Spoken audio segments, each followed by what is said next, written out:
Namaste students, I J.V. Indu, Assistant Professor, Department of Science and Technology, Faculty of Education and Mythology, JOT Vidyapeeth, Financial Institute. Today, I will discuss the second type numerator problem in the case here. So, let us start.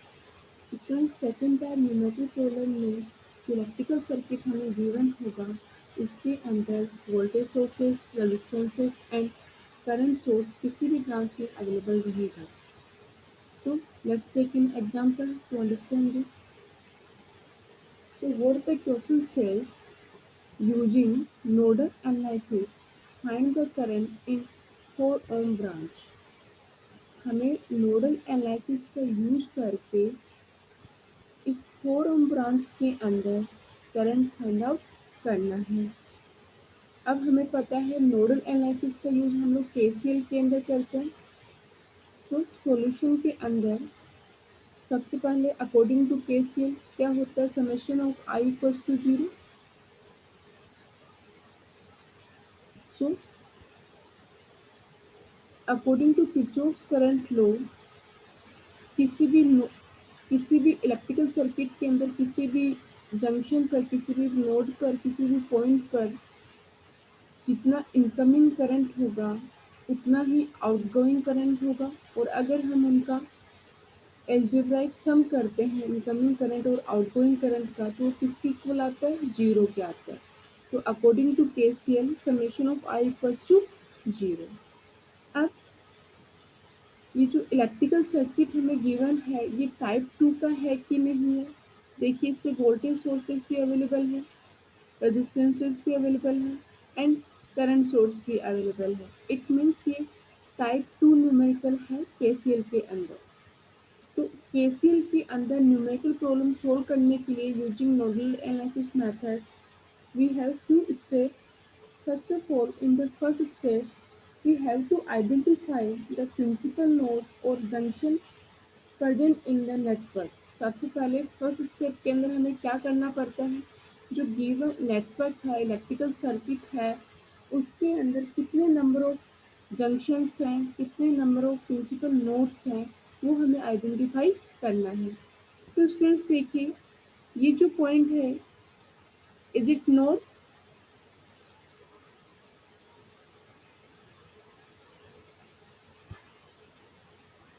ये जो point है ये क्या node है,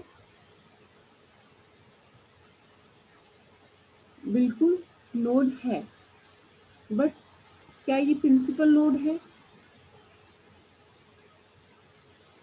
right. ये principal node नहीं है. Node and principal node में क्या डिफरेंस होता है कि नोड इलेक्ट्रिकल, किसी भी इलेक्ट्रिकल सर्किट के अंदर एक ऐसा पॉइंट होता है जहाँ पर 2 और मोर देन 2 ब्रांचेस कंबाइन होती हैं. तो ये नोड हो सकता है बट ये प्रिंसिपल नोड नहीं हो सकता. बिकॉज प्रिंसिपल नोड क्या होता है, किसी भी इलेक्ट्रिकल सर्किट के अंदर ऐसा पॉइंट होता है जहाँ पे 3 और मोर देन 3 ब्रांचेस कंबाइन होती हैं. तो यहाँ पे तो ओनली 2 ब्रांचेस ही कंबाइन हो रही है. इट मीन्स ये प्रिंसिपल नोड नहीं है और ये जंक्शन भी नहीं है, प्रिंसिपल नोड नहीं है. तो अब देखते हैं नेक्स्ट पॉइंट, क्या ये पॉइंट प्रिंसिपल नोड है या फिर आप बोल सकते हो क्या ये जंक्शन है. देखिए यहाँ पे 3 ब्रांचेस कंबाइन हो रही हैं. इट मीन्स आप इसको प्रिंसिपल नोड बोल सकते हैं या फिर इसका जंक्शन बोल सकते हैं. तो अकॉर्डिंग टू जंक्शन और प्रिंसिपल नोड, किसी भी इलेक्ट्रिकल सर्किट के अंदर एक ऐसा पॉइंट जहाँ पे 3 और मोर देन 3 ब्रांचेस कंबाइन हो तो वो पॉइंट हमारा प्रिंसिपल नोड या जंक्शन होता है. तो ये जो पॉइंट है वो हमारा क्या है, प्रिंसिपल नोड है या फिर आप बोल सकते हैं ये जंक्शन है. नेक्स्ट पॉइंट, यहाँ पे भी देखिए 3 ब्रांचेस कंबाइन हो रही है. इट मीन्स ये पॉइंट भी क्या है, जंक्शन है या फिर इसको आप बोल सकते हैं प्रिंसिपल नोड है. ये जो पॉइंट है ये जंक्शन नहीं है और ना ही ये प्रिंसिपल नोड है. तो फर्स्ट स्टेप के अंदर हमें क्या करना होता है, आइडेंटिफाई करना होता है principal nodes and junction present in the network. तो इस नेटवर्क के अंदर कितने जंक्शंस अवेलेबल हैं, 1 2. अब देखिए यहाँ पर ये वाली ब्रांचेज, ये वाला पॉइंट, ये वाला पॉइंट, ये वाला पॉइंट एंड ये वाला पॉइंट, ये किसी एक सिंगल पॉइंट से कनेक्टेड है। आप या फिर आप बोल सकते हैं ये वाली जो ब्रांच है उसका ये वाला टर्मिनल, इस ब्रांच का ये वाला टर्मिनल, इस वाली ब्रांच का ये वाला टर्मिनल एंड इस वाली ब्रांच का ये वाला टर्मिनल किसी एक ही पॉइंट से कनेक्टेड है। ओके, सो ये हमारा क्या हो गया, एक जंक्शन हो गया जिसपे सारी ब्रांचेस आके कंबाइन हो रही हैं। तो एक ऐसा पॉइंट जहाँ पे सारी ब्रांचेस आके कंबाइन हो रही हैं, तो उसको हम कौन सा जंक्शन कंसिडर करते हैं, रेफरेंस जंक्शन। सो यहाँ पे ये एक्टिव जंक्शंस हो गए एंड ये हमारा क्या हो गया, रेफरेंस जंक्शन हो गया। स्टूडेंट्स यहाँ पे ग्राउंड किया गया है, तो ग्राउंड का क्या मीनिंग होता है कि जो इसकी वैल्यू होगी वो क्या होगी, 0 होगी। तो सेकंड स्टेप में हमें क्या करना होता है, assign a junction potential on each junction with respect to the assigned reference junction having a value V naught equals to 0 volt। हमें जंक्शन पोटेंशियल असाइन करना पड़ता है हर एक जंक्शन के ऊपर। सेकंड स्टेप में क्या करेंगे, हर एक जंक्शन के ऊपर हम एक पोटेंशियल असाइन करेंगे with respect to the reference junction. जिस जो रेफरेंस जंक्शन होगा उसका वैल्यू क्या कंसिडर करेंगे, 0 वोल्ट। तो देखिए हमारा पॉइंट ए है, उस पे हम लोगों ने पोटेंशियल असाइन कर दिया, कितना हो गया, वी ए। इस पॉइंट पे पोटेंशियल असाइन कर दिया, कितना हो गया, वी बी। तो ये जो वी ए पोटेंशियल है किसी ना किसी के तो रिस्पेक्ट में होगा, तो किसके रिस्पेक्ट में होगा, ये इस रेफरेंस जंक्शन के, जिसको हमने क्या कंसिडर किया है, वी नोट। वी बी जो होगा वो भी किसी ना किसी के रिस्पेक्ट में होगा, तो ये किसके रिस्पेक्ट में कंसिडर किया है, इस वी नोट के। ओके, थर्ड स्टेप के अकॉर्डिंग क्या करना है, assuming all the currents in outgoing direction from each junction form the KCL equation.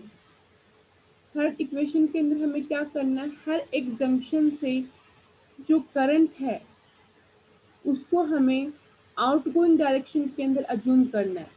हर एक जंक्शन से करंट का डायरेक्शन हमें आउटगोइंग कंसिडर करना है, किस चीज के लिए, केसीएल इक्वेशन फॉर्म करने के लिए। सो थर्ड स्टेप के अंदर हम क्या करेंगे, ऑल द करंट्स की जो डायरेक्शन है उसको हर एक जंक्शन से आउटगोइंग कंसिडर करेंगे केसीएल इक्वेशन फॉर्म करने के लिए। अब देखिए जो जंक्शन ए है, इस जंक्शन ए पर केसीएल अप्लाई करते हैं तो क्या हो जाएगा हमारा, I1 के लिए क्या हो जाएगा, ओम्स लॉ के according I equals to V by R होता है। तो उसी तरह यहाँ पर जो I1 का वैल्यू होगा वो भी वी बाई आर की फॉर्म में होगा।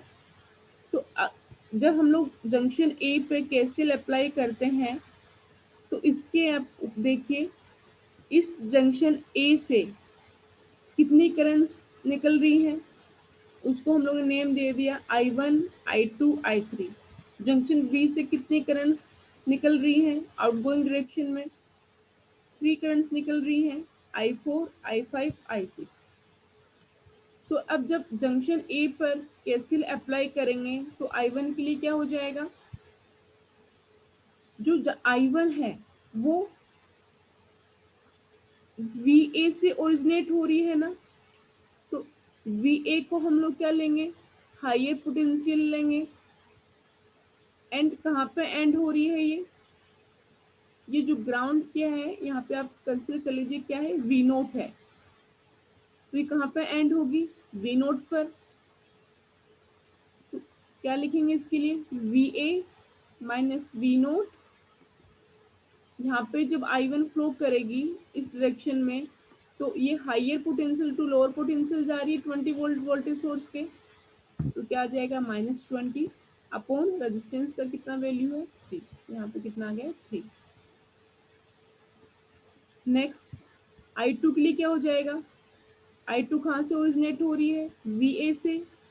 VA माइनस कहाँ पे एंड होगी, V0 पर। VA minus V0 upon 4 plus I3 के लिए क्या हो जाएगा, I3 कहाँ से ओरिजिनेट हो रही है, VA से। तो हायर पोटेंशियल हमारा क्या होगा, VA। लोअर पोटेंशियल क्या होगा, VB, बिकॉज ये VB पे एंड हो रही है। VA minus VB upon resistance की वैल्यू कितना आ जाएगा, 5 ओम इक्वल्स टू 0। स्टूडेंट्स देखिए यहाँ पे ना मैंने V0 को यहाँ पे मेंशन नहीं किया है, तो कोई दिक्कत नहीं है।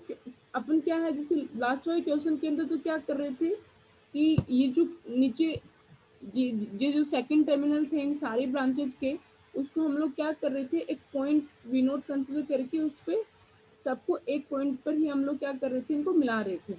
बट यहाँ पे अगर आपने उसको मॉडिफाई नहीं किया सर्किट को तो कोई दिक्कत नहीं है, आप डायरेक्टली भी सोल्व कर सकते हैं। इसीलिए आप डायरेक्टली किस अकॉर्डिंग सोल्व कर सकते हैं, उसके लिए मैंने यहाँ पे V0 को अलग से मेंशन नहीं किया है, ना ही मैंने एक पॉइंट बनाया है यहाँ पे अलग से जिस पॉइंट पे सारे ब्रांचेस कंबाइन होती हुई नजर आ रही है। ठीक है, तो हमें यहाँ से समझ में आ जाएगा कि ये जो पॉइंट है यहाँ पे बीच में कोई भी एलिमेंट नहीं आ रहा है इसके। इट मीन्स ये एक ही पॉइंट से कनेक्टेड है और वो क्या है, ग्राउंडेड है। इट मीन्स वहाँ पे V0 इक्वल्स टू क्या है, 0 वोल्ट। ओके, देन इसको फर्दर सोल्व करेंगे तो हमारे पास में इक्वेशन फर्स्ट क्या आ जाएगा, 47VA minus 12VB equals to 400। First equation क्या हो गया, 47VA minus 12VB equals to 400। ये हमारा इक्वेशन नंबर 1 हो गया। अब जो जंक्शन बी है उस पर केसीएल अप्लाई करेंगे, तो जंक्शन बी पे केसीएल अप्लाई करेंगे तो सबसे पहले हम लोग I4 के लिए लिख रहे हैं। I4 कहाँ से ओरिजिनेट हो रही है, VB से। कहाँ पे एंड होगी, VA से। हायर पोटेंशियल कौन सा होगा, VB। तो I4 इक्वल्स टू क्या हो जाएगा, VB माइनस VA अपॉन 5। इसी तरह I5 के लिए क्या हो जाएगा, I5 कहाँ से ओरिजिनेट हो रही है, VB से। एंड कहाँ पे होगी, V0 पे। तो क्या हो जाएगा इसके लिए, VB माइनस V0 अपॉन 5।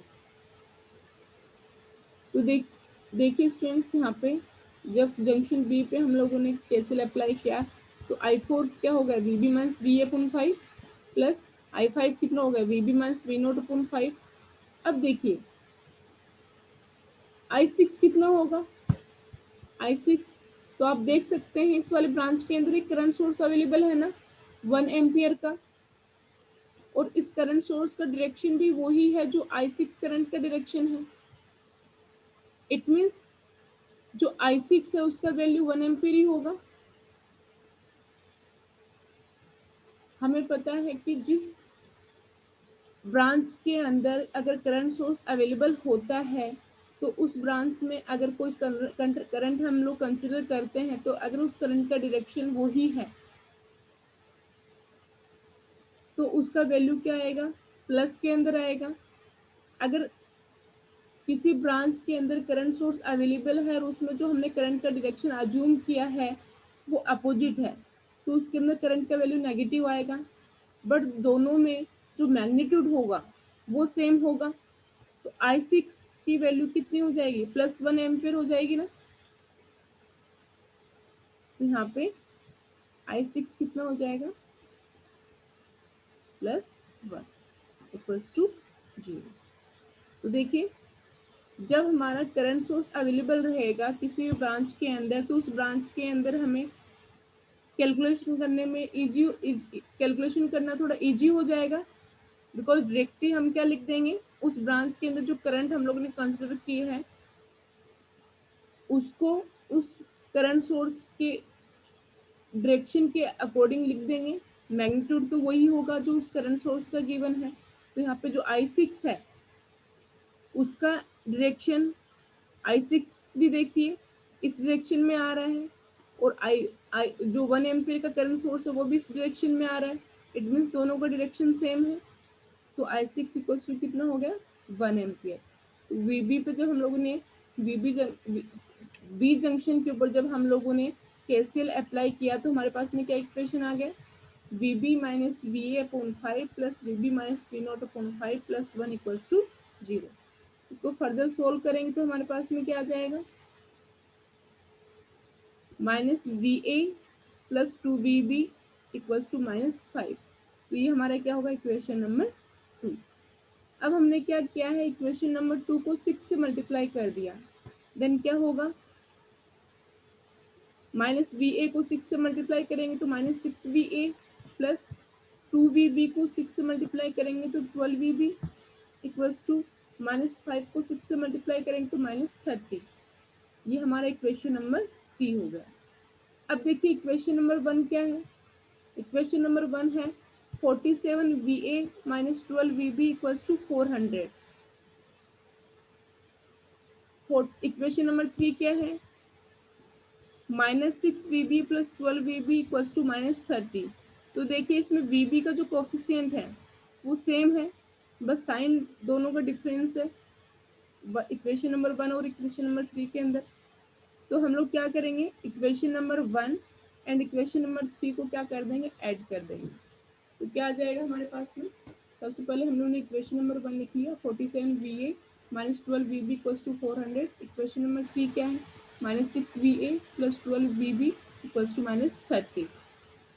तो देखिए प्लस की 47VA में से माइनस 6VA आप लोगों ने सब्ट्रैक्ट किया तो कितना है 41VA प्लस का, माइनस को 12VB प्लस का 12VB कैंसिल आउट हो गया, इक्वल्स टू 400 में से 30 सब्ट्रैक्ट किया तो कितना है 370। तो 41VA equals to 370, then VA equals to क्या हो जाएगा 370 upon 41, it means VA equals to कितना आ गया 9.024 वोल्ट। अब now putting the value of VA in the equation 2, VA का वैल्यू किस में पुट करेंगे, इक्वेशन नंबर 2 में। इक्वेशन नंबर 2 यही था, minus VA plus 2VB equals to minus 5। तो VA का वैल्यू पुट करने के बाद में क्या हो जाएगा हमारे पास में, माइनस 9.02, माइनस VA था तो VA का क्या वैल्यू है 9.024 है, तो minus 9.024 plus 2VB equals to minus 5, then 2VB equals to कितना हो गया माइनस 5, माइनस 9.024 को राइट साइड में लेके चलेंगे तो प्लस का हो गया, तो क्या हो जाएगा 2VB equals to 4.024, then VB equals to क्या हो जाएगा 4.024 अपॉन 2 इक्वल्स टू 2.012 वोल्ट। अब देखिए यहाँ तक तो हमारा जो फोर्थ स्टेप था वो कंप्लीट हुआ है। फोर्थ स्टेप क्या था, solve the equations to calculate the value of junction potentials. जो कैसे इक्वेशंस हम लोगों ने फॉर्म की थी उनको सोल्व किया जंक्शन पोटेंशियल्स की वैल्यू को कैलकुलेट करने के लिए। अब फिफ्थ स्टेप के अंदर क्या करते थे, using individual junction potentials find the value of required electrical quantity. जो जंक्शन पोटेंशियल्स हम लोगों ने कैलकुलेट किए हैं उनका यूज करके इलेक्ट्रिकल सर्किट के अंदर जो इलेक्ट्रिकल क्वांटिटी हमें रिक्वायर्ड है उसको क्या करना है, हमें फाइंड करना है। तो क्वेश्चन के अंदर हमसे क्या पूछा गया था,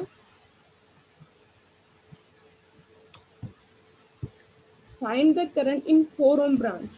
ये जो 4 ओम ब्रांच है इसमें हमें करंट फाइंड आउट करना था। तो 4 ओम ब्रांच के अंदर कौन सा करंट फ्लो कर रहा था, I2।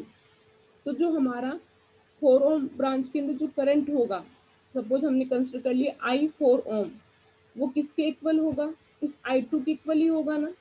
और I2 इक्वल्स टू क्या होगा VA minus V naught upon 4। तो हमारा I4 ओम भी क्या हो जाएगा, 4 ओम रेजिस्टेंस के अंदर जो करंट कंसिडर किया वो हम लोगों ने I4 ओम कंसिडर किया है। तो I4 ohm equals to I2 होगा। तो I4 ohm equals to I2 equals to क्या हो जाएगा VA minus V naught upon 4। तो VA का वैल्यू कितना आ जाएगा, अभी हम लोगों ने कैलकुलेट किया था, तो VA का वैल्यू कितना है 9.024 है। Therefore, current in 4 ohm resistor will be I4 ohm.